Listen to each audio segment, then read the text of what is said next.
The security footage begins at 3:12 a.m. A woman in a pale blue coat steps through the sliding glass doors of Terminal C, her suitcase rolling quietly behind her. Nothing about her seems unusual at first. No panic, no hurry, no sign that within the next few hours she will vanish in a way that airport officials will later describe as impossible. But if you watch closely, really closely, you'll notice something wrong. She never looks at the departure board. She never checks her phone. And when the automatic doors close behind her, the reflection in the glass does not move at the same time she does. That was the first detail investigators almost missed. It wouldn't be the last. Her name, according to the ID found later inside an abandoned locker, was Marina Cade, 32 years old, no criminal record, no known enemies, and a freelance translator who lived alone in a quiet apartment overlooking a dry canal on the edge of the city. She had purchased a one-way ticket to Lisbon 2 days earlier, using cash at a self-service kiosk. No online trail, no travel history, no checked luggage. But here is what unsettled the investigators most. There was no record of her ever boarding a plane, not delayed, not cancelled, not rerouted, just gone. Airports are designed to track everything: faces, tickets, movements, timestamps.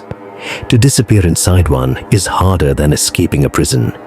Yet Marina Cade entered Terminal C at 3:12 a.m. and by 4:03 a.m. she no longer existed anywhere in the building. At 3:19 a.m., camera C17 shows Marina buying coffee from a self-serve machine. She waits for the cup to fill. She stirs it slowly. She takes one sip. And then she turns her head sharply toward the far end of the terminal. No one is there. The cleaning crew is 2 corridors away. Security patrol is upstairs. Every visible seat is empty. Yet Marina's expression changes in a way that later makes hardened investigators pause the footage and replay it again and again. Recognition, not fear. Recognition, as if she has just seen someone she expected. Someone no one else can see.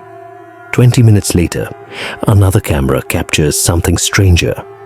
A man sits alone in Gate 9, Seat 42. He does not appear entering the frame. He is simply there. Reviewing earlier footage shows the seat empty just seconds before. No shadow, no motion blur, no door opening, just absence, then presence. The man wears a dark overcoat, too heavy for the season. His face is tilted downward. Hidden beneath the brim of an old-fashioned hat, no airport camera can clearly resolve. At 3:41 a.m., Marina walks directly toward him. She stops 3 feet away. She does not speak, but the man lifts his head slightly, as if listening to words no microphone can hear. Then he gestures toward the service hallway, marked Authorized Personnel Only. Marina nods once and follows. The service hallway leads to a locked maintenance door requiring a keycard.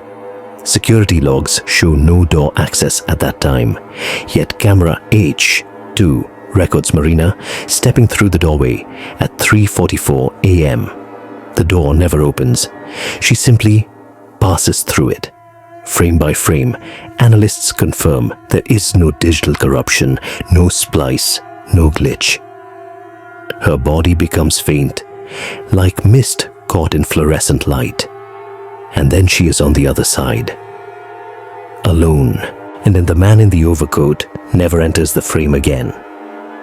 Beyond the maintenance door lies an unfinished corridor, sealed during renovations 12 years earlier.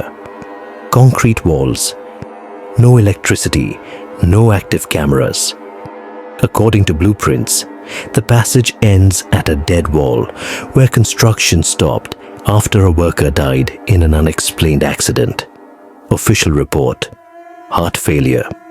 Unofficial rumor among airport staff: he was found standing upright, facing the wall, as if listening to someone on the other side. 3 days after Marina's disappearance, a janitor reports a faint tapping sound from locker row B in the lower concourse. Security forces the locker open. Inside, they find Marina's passport, her phone powered off, a folded sheet of paper. On the paper, written in careful blue ink: he said flights only leave once. Nothing else. No explanation, no return address. But handwriting analysis confirms it is hers, which raises a question no one can answer. When did she write it? Because after 3:44 a.m., she is never seen again. Airport security eventually uncovers something they were never meant to hear. A forgotten analog microphone, installed decades earlier and never removed, still feeds into an archived maintenance channel. At 3:46 a.m., 2 minutes after Marina entered the sealed corridor, the microphone captures sound. Static at first, then footsteps. Slow, measured, not one set, two, followed by a voice too distorted to identify.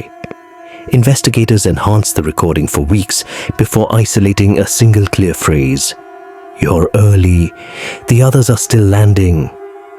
Then Marina's voice, soft, uncertain: "I thought this was departure." Silence. And finally, it is.